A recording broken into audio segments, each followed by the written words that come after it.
कभी सोचा है कि एक नाकामी, एक ठोकर जिंदगी की पूरी दिशा कैसे बदल सकती है?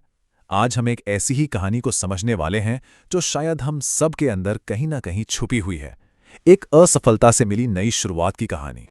ये सवाल, पता है, सिर्फ एक सवाल नहीं है, बल्कि ये एक आईना है। एक ऐसा आईना जो हमें हमारी आदतों से, हमारी ताकत और हमारी कमजोरियों से मिलवाता है। तो चलिए देखते हैं कि राहुल की कहानी हमें इस आईने में क्या दिखाती है। तो मिलिए राहुल से।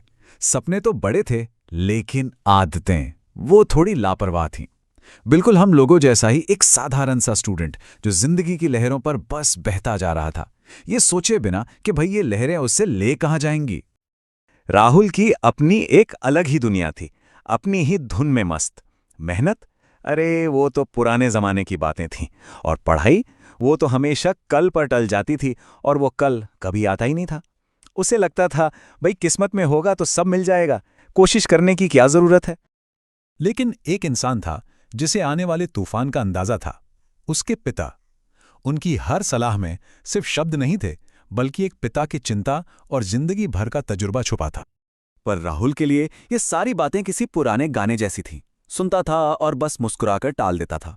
उसे क्या ही अंदाजा था कि यही पुरानी सोच एक दिन उसे एक बिल्कुल नई जिंदगी का रास्ता दिखाने वाली है। और देखिए, जब चेतावनियों को नजरअंदाज किया जाता है ना, तो जिंदगी खुद एक बहुत सख्त टीचर बन जाती है। और बस यहीं से कहानी में आता है एक बहुत बड़ा ट्विस्ट। वो दिन भी बिल्कुल आम दिनों जैसा ही था। दोस्तों के साथ हंसी मजाक चल रहा था, कोई फिक्र नहीं थी। और फिर उसने अपना फोन उठाया, ये सोचे बिना कि एक क्लिक, सिर्फ एक टच उसकी पूरी दुनिया हिलाकर रख देगा। सिर्फ एक शब्द, और उस एक शब्द ने उसके सारे वहम, उसकी सारी लापरवाही का हिसाब बस एक पल में कर दिया। फेल। ये सिर्फ एक रिजल्ट नहीं था, ये तो उसकी आदतों का वो आईना था जो अचानक उसके सामने आ गया था। बस एक पल, और सब कुछ जैसे थम सा गया। उसके पैरों के नीचे से जमीन ही नहीं खिसकी, उसका पूरा कॉन्फिडेंस, वो जो उसने अपने आसपास एक झूठी दुनिया बना रखी थी, सब कुछ ढह गया था। वो एकदम अकेला पड़ गया था, अपनी ही गलतियों के मलबे में दबा हुआ। लेकिन कहते हैं ना कि सबसे घने अंधेरे के बाद ही सुबह होती है। उस दिन की शाम राहुल की जिंदगी की सबसे जरूरी, सबसे अहम शाम बनने वाली थी। उस मुश्किल घड़ी में उसके पिता डांट फटकार लेकर नहीं आए, बल्कि एक उम्मीद की किरण बनकर आए। उन्होंने वो बात सिखाई जो कोई किताब नहीं सिखा सकती। उन्होंने उसकी नाकामी पर नहीं, बल्कि उसकी कोशिश की कमी पर उंगली रखी। वो रात राहुल के लिए सिर्फ एक रात नहीं थी, वो खुद से सवाल जवाब करने की रात थी। पापा के वो शब्द उसके दिल में किसी बीज की तरह बो दिए गए थे। उसे पहली बार ये एहसास हुआ कि असली हार तो पेपर में फेल होना नहीं है, असली हार तो हिम्मत हार जाना है।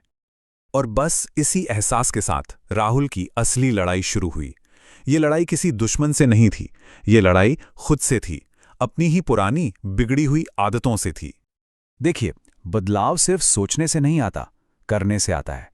राहुल ने भी अपनी जिंदगी का कंट्रोल अपने हाथों में लिया। सबसे बड़ा जो दुश्मन था ना, मोबाइल, उसे साइड में रखा और किताबों से फिर से दोस्ती की। अब उसका मकसद सिर्फ पास होना नहीं था, उसका मकसद था हर आने वाले दिन को बीते हुए कल से बेहतर बनाना। हाँ, ये रास्ता बिल्कुल आसान नहीं था। बहुत बार मन भटका, कई बार तो लगा कि यार छोड़ो ये सब। लेकिन फिर उसे अपने पापा की कही वो बात याद आती। वो बात अब सिर्फ शब्द नहीं रही थी, वो उसके लिए एक हिम्मत, एक ताकत बन चुकी थी। तो महीनों की इस कड़ी मेहनत के बाद आखिरकार वो दिन फिर से आ गया, एग्जाम का दिन। लेकिन इस बार का जो राहुल था ना, वो पुराने वाले राहुल से एकदम अलग था। अब उसके मन में डर नहीं, बल्कि कॉन्फिडेंस था। उसे पता था कि उसने अपनी तरफ से पूरी जान लगा दी है, और अब रिजल्ट चाहे जो भी हो, उसे कोई अफसोस नहीं होगा, क्योंकि इस बार वो पूरी तैयारी के साथ आया था। और जब रिजल्ट आया ना, तो वो उसकी मेहनत का जीता जागता सबूत था। उसने सिर्फ एक एग्जाम पास नहीं किया था, बल्कि जिंदगी के एक बहुत बड़े टेस्ट में भी वो कामयाब हो गया था। लेकिन जो असली इनाम था, जो असली जीत थी, वो उसके पिता के शब्दों में छुपी थी। उन्होंने कहा, बेटा, मुझे तेरे पास होने से ज्यादा खुशी इस बात की है कि तूने हार मानना नहीं सीखा। और सच में यही असली जीत थी, नंबरों से कहीं ज्यादा बड़ी, कोशिश करने की जीत। तो सवाल ये है कि इस पूरी कहानी से राहुल ने असल में क्या जीता? क्या सिर्फ एक मार्कशीट, या जिंदगी का एक ऐसा सबक जो कोई किताब नहीं सिखा सकती? पता है, इस कहानी से जो सीख मिलती है वो हम सब की जिंदगी में कहीं ना कहीं फिट बैठती है कि गलतियां वो जिंदगी का अंत नहीं होती, बल्कि एक नई शुरुआत का दरवाजा होती हैं। और जिंदगी में जो मुश्किलें आती हैं ना, वो हमें तोड़ने के लिए नहीं, बल्कि हमें जगाने के लिए आती हैं। तो अब सवाल खुद से पूछने वाला है कि हमारी जिंदगी हमें किस चीज के लिए जगाने की कोशिश कर रही है? वो कौन सी चुनौती है जो हमें एक बेहतर इंसान बनने का मौका दे रही है? इस पर सोचिएगा जरूर।